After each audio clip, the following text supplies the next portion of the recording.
The failure to prepare could allow the next epidemic to be dramatically more devastating than Ebola.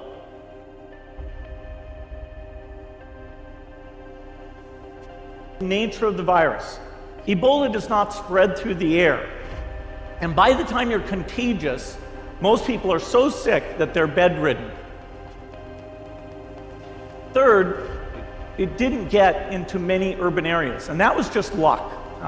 If it had gotten into a lot more urban areas, the case numbers would have been much larger. So next time we might not be so lucky. You can have a virus where people feel well enough while they're infectious that they get on a plane or they go to a market. The source of the virus could be a natural epidemic like Ebola, or it could be bioterrorism. And so there are things that would literally make things 1,000 times worse. In fact, let's look at a model of a virus spread through the air like the Spanish flu back in 1918. So here's what would happen. It would spread throughout the world very, very quickly. And you can see there's over 30 million people die from that epidemic.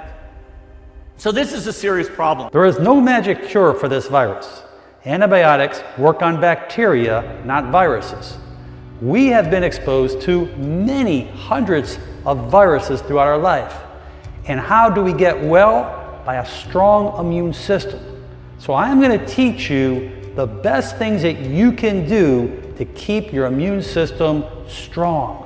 The coronavirus spreads from person to person and happens among close contacts, usually within 6 feet.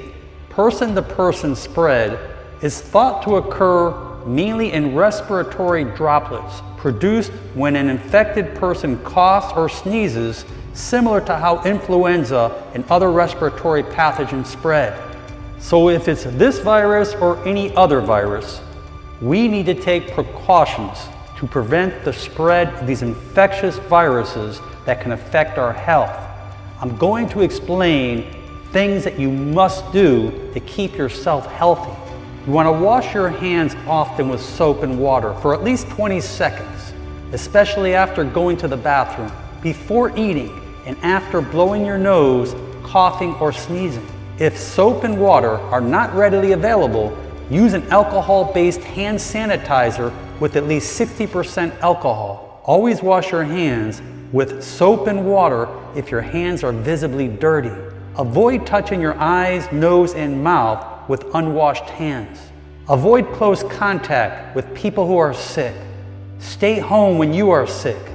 Cover your cough or sneeze with a tissue and then throw the tissue in the trash. Clean and disinfect frequently touched objects and surfaces using a regular household cleaning spray or wipe. We can't stop the outbreaks with quarantine or travel restrictions. That's everybody's first impulse. Let's stop the people from moving. Let's stop this outbreak from happening. But the fact is, it's really hard to get a good quarantine in place. It's really hard to set up travel restrictions. Even the countries that have made serious investments in public health, like the US and South Korea, can't get that kind of restriction in place fast enough to actually stop an outbreak instantly. There's logistical reasons for that, and there's medical reasons. If you look at COVID-19, right now, it seems like it could have a period where you're infected and show no symptoms that's as long as 24 days. So people are walking around with this virus showing no signs. They're not going to get quarantined. Nobody knows they need quarantining. There's also some real costs to quarantine and to travel restrictions. Humans are social animals, and they resist when you try to hold them into place and when you try to separate them. So I think this should absolutely be a priority. There's no need to panic. We don't have to hoard cans of spaghetti or go down into the basement, but we need to get going because time is not on our side. In fact, if there's one positive thing that can come out of the Ebola epidemic, it's that it can serve as an early warning, a wake-up call to get ready. If we start now, we can be ready. COVID-19 is going to be a huge burden on health systems. I'm not going to talk about death rates in this talk because frankly, nobody can agree on the COVID-19 death rates right now.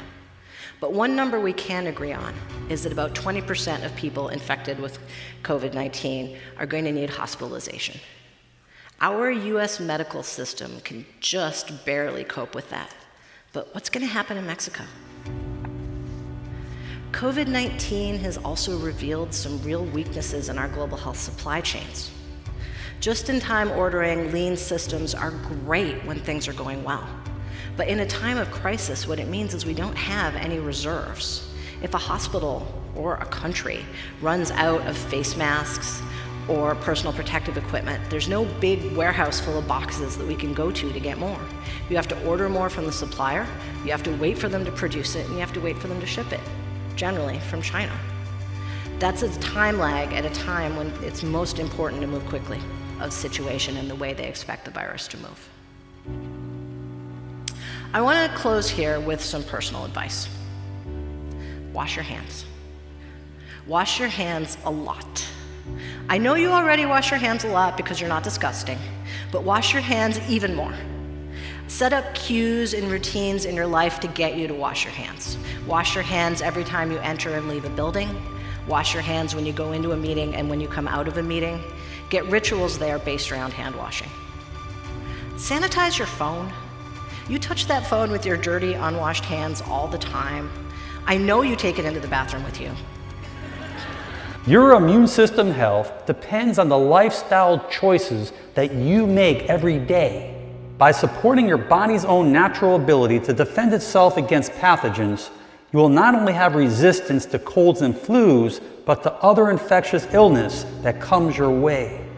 There is no way to have a healthy immune system unless you're getting your sleep.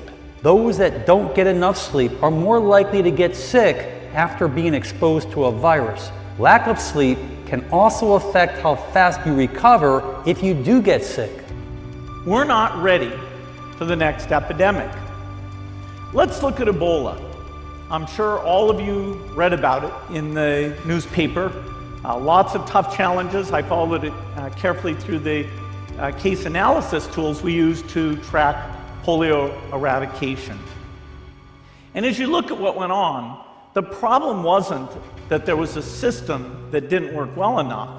The problem was that we didn't have a system at all. In fact, there are some pretty obvious key missing pieces. We didn't have a group of epidemiologists ready to go who would have gone, seen what the disease was, see how far it had spread. The case reports came in on paper. It was very delayed before they were put online, and they were extremely inaccurate. We didn't have a medical team ready to go. We didn't have a way of preparing people. So this is a serious problem. We should be concerned. But in fact, we can build a really good response system. We have the benefits of all the science and technology that we talk about here. We've got cell phones to get information from the public and get information out to them. We have satellite maps where we can see where people are and where they're moving. We have advances in biology that should dramatically change the turnaround time to look at a pathogen and be able to make drugs and vaccines that fit for that pathogen.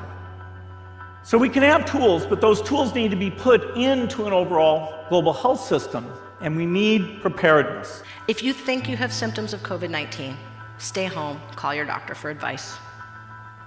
If you're diagnosed with COVID-19, remember it's generally very mild. And if you're a smoker, right now is the best possible time to quit smoking. I mean, if you're a smoker, right now is always the best possible time to quit smoking. But if you're a smoker and you're worried about COVID-19, I guarantee that quitting is absolutely the best thing you can do to protect yourself from the worst impacts of COVID-19. COVID-19 is scary stuff at a time when pretty much all of our news feels like scary stuff. And there's a lot of bad but appealing options for dealing with it. Panic, xenophobia, agoraphobia, authoritarianism. Oversimplified lies that make us think that hate and fury and loneliness are the solution to outbreaks. But they're not. They just make us less prepared. Weakening our immune system. One of the greatest gifts that was given to all of us is the ability to do deep breathing exercises, something that everyone needs to do daily. This will kick in our parasympathetic system. This will strengthen our immune system.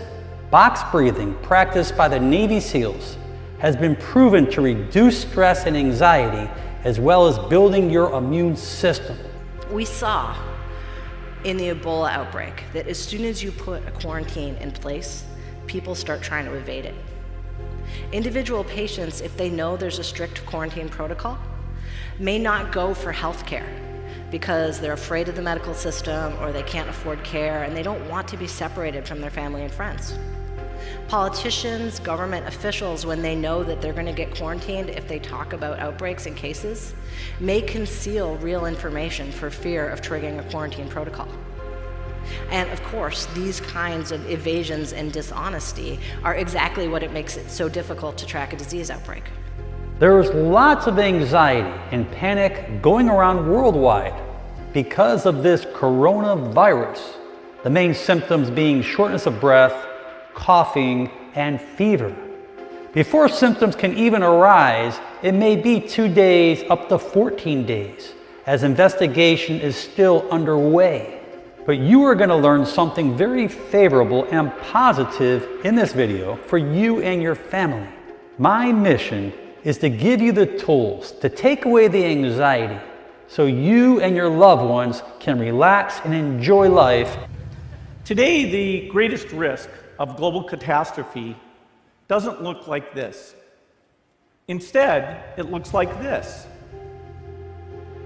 If anything kills over 10 million people in the next few decades, it's most likely to be a highly infectious virus rather than a war.